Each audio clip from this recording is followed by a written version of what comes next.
Hey, just sitting here hanging out at Griswold National Battlefield, right outside of Macon, Georgia, really between Gray, Georgia and Macon, Georgia, in what used to be Griswoldville, Georgia. It was a small manufacturing town made before the war. They made a lot of cotton gins and farming implements and those sorts of things.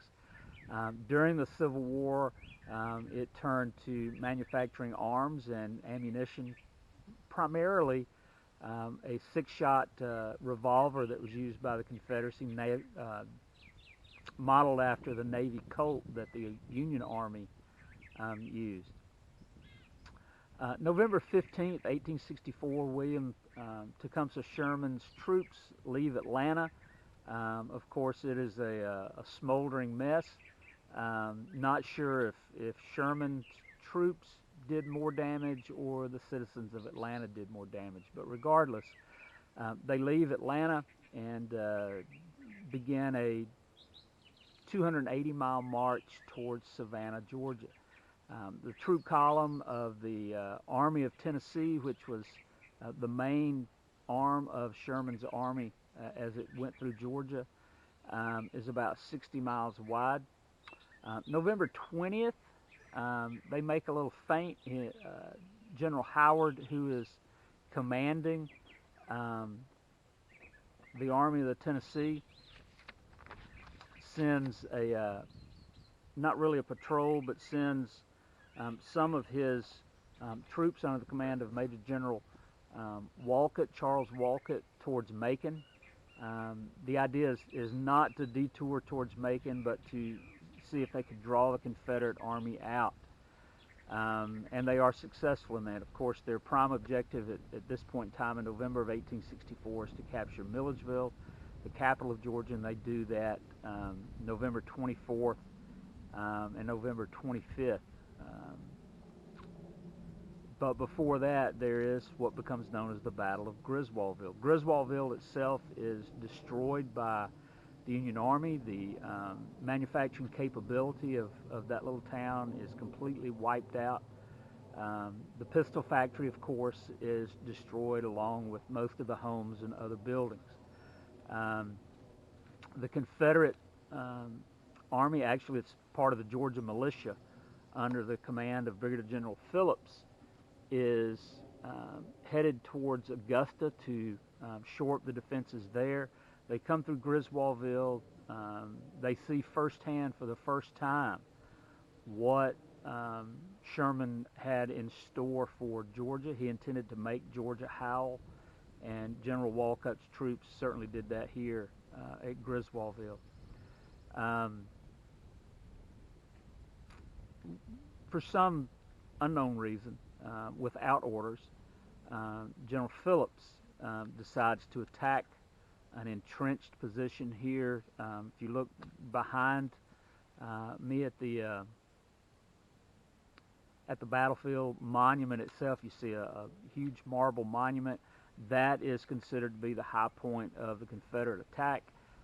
It is eventually repelled with some pretty tragic losses for the Confederacy. There were only about 6,000 men, which in terms of Civil War battles is pretty small.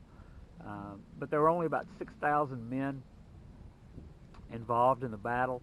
Out of those 6,000, 1,194 are casualties, 1,100 on the side of the Confederacy, with about 700 deaths, compared to only 94 casualties for the Union Army. So it is an overwhelming defeat for the Confederacy. For the Union, it's a victory, but it's kind of a hollow victory when you consider that most of the Confederate troops they faced, most members of the Georgia militia, were young boys, 14, 15 years old, and old gray-haired men. And the Union troops were just a little distraught when they saw what kind of men they had been fighting against. Some of those in the Georgia militia were armed not with firearms, not with, for the time, modern weaponry. They were using pikes, A pike is a long pole with a metal spearhead on it, and they were actually known as Joe Brown's pikes, and many of them were manufactured right here in Griswoldville. So November 20th, 1864, November 21st, 1864, the Battle of Griswoldville, and the only full pitched battle that takes place outside of the Atlanta area, and what we might call the metropolitan Atlanta area today. Every other town, every other area that Sherman's troops go into, they're not met with any opposition. And for that reason, the march to the sea, really from Milledgeville to Savannah, is not very severe. It's not what people think of when they think of Sherman's march. Georgia's not burned to the ground. Certain areas are, such as Griswoldville, because of their manufacturing capabilities. But Milledgeville itself is the capital of Georgia during the Civil War, before the Civil War, and if Sherman were going to destroy anything, you would think that he would destroy Milledgeville, but he doesn't.